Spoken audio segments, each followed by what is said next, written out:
খিদিরপুরে বাধা, বিক্ষোভের মুখে হুমায়ুন কবির। তৃণমূলের বিরুদ্ধে বাধা দেবার অভিযোগ হুমায়ুনের।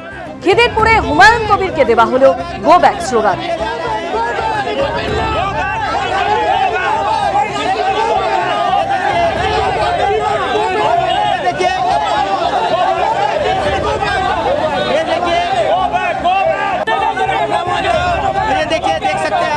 हुमायूं कबीर जी को रोककर जो है गो बैक का स्लोगन दिया जा रहा है। ये देखिए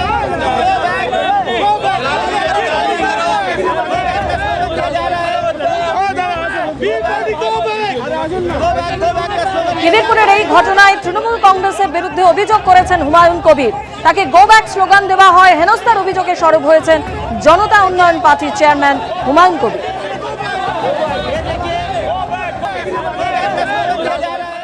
চাপতে যাচ্ছিলাম, তখন একদিকে যেখানে খাওয়া দাওয়া করেছে ওটা ৭৭ নম্বর কাউন্সিলরের ওয়ার্ড, ওখানে মমতা ব্যানার্জির বিধানসভায় পড়ে।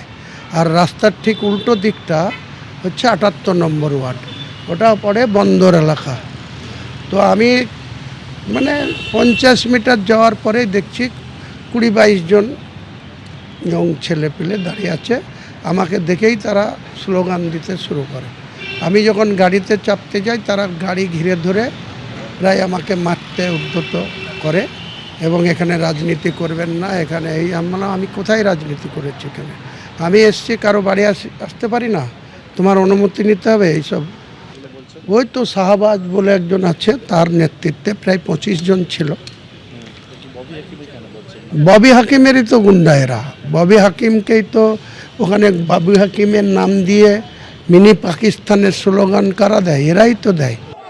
শুধু আজকের এই খিদিরপুরের ঘটনাই নয়, এর আগে গত 5ই জানুয়ারি হুমায়ুন কবিরকে গো ব্যাক স্লোগান দেন তৃণমূল কর্মীরা। ব্রিগেডে তিনি যান সেদিন এবং ব্রিগেডে তাকে গো ব্যাক স্লোগান দেন তৃণমূল কর্মীরা। 5ই জানুয়ারির পর আজকেও একইভাবে খিদিরপুরে বাধা এবং বিক্ষোভের মুখে পড়েছেন হুমায়ুন কবির এবং এ বিষয়ে অভিযোগ করেছেন তৃণমূল কংগ্রেসের বিরুদ্ধে।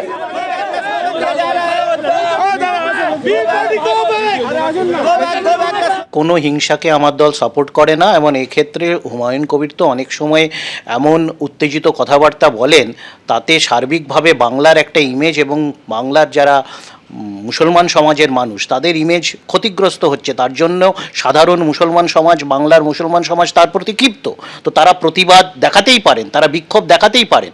এখন তাকে ব্যক্তিগতভাবে হ্যাকেল করা হয়েছেন না, তার কেন্দ্রীয় অমিত শাহর বাহিনী প্রোটেকশন সিকিউরিটি পাওয়ার জন্য তিনি এটা বানিয়ে বলছেন, সেটা আমার জানা নেই, সেটা তো তদন্ততে বেরিয়ে আসবে।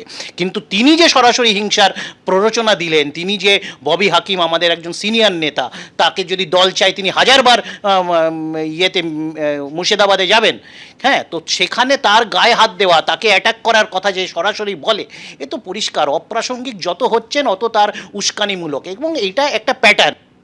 হুমায়ুন কবির তিনি আজকে বলেছেন যে তাকে যেভাবে বাধা এবং বিক্ষোভের সম্মুখীন হতে হয়েছে, তৃণমূল কংগ্রেসে এই ঘটনা ঘটিয়েছে। এর আগে আপনারা জানেন গত 5ই জানুয়ারি একইভাবে ব্রিগেড পরিদর্শনে আসেন হুমায়ুন কবির এবং তাকে ঘিরে বিক্ষোভ এবং বাধা দেওয়া হয় এবং সেই ঘটনাতেও তৃণমূল কংগ্রেসে এই কাণ্ড ঘটিয়েছে, এমনটাই অভিযোগ করেন হুমায়ুন কবির।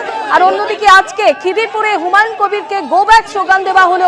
হেনস্থার অভিযোগে সরব হয়েছেন জনতা উন্নয়ন পার্টির চেয়ারম্যান হুমায়ুন কবির, যার বিরুদ্ধে অভিযোগ করেছেন সেই তৃণমূল নেতা কি বলছেন শোনাবো। এবং আমি নিজের ছিলাম, গিয়ে ওনাকে বললাম আপনি এই অঞ্চলে এসে মুসলমান অঞ্চলে খাস করে মাইনরিটি অঞ্চলে ঘুরে ঘুরে আপনি কি বার্তা দিচ্ছেন, কি আপনি জিজ্ঞেস করছেন? না আমি এমনি ঘুরছি, এমনি এসেছিলাম, আমি লোকেদের কাছে। কোথায় এসছেন আপনি?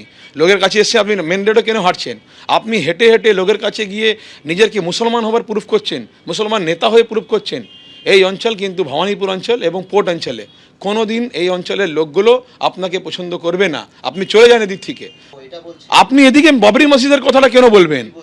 আপনি লোকজনকে বলে আমরা মসজিদের কথা এদিকে কেন হবে? আপনি মসজিদের কথা এদিকে বলতে পারেন না। আপনার মসজিদের কথা বলা আছে, আপনি মসজিদে চলে যান। আপনি আসতে পারেন, 100 বার আসতে পারেন, সবার রাইট আছে, আপনি সব জায়গায় যেতে পারেন। কিন্তু কোথায় গিয়ে কেউ বলবে না আমি একটা হিন্দু লিডার, আমি মন্দিরের কথা বলবো, কেউ এসে আবার মসজিদের কথা বলবো, মুসলিম নেতা। এটা ভাই এই বাংলাতে ছিল না, কোনোদিন আমরা করতে দেব না। এবিপি আনন্দ, এগিয়ে থাকে, এগিয়ে রাখি।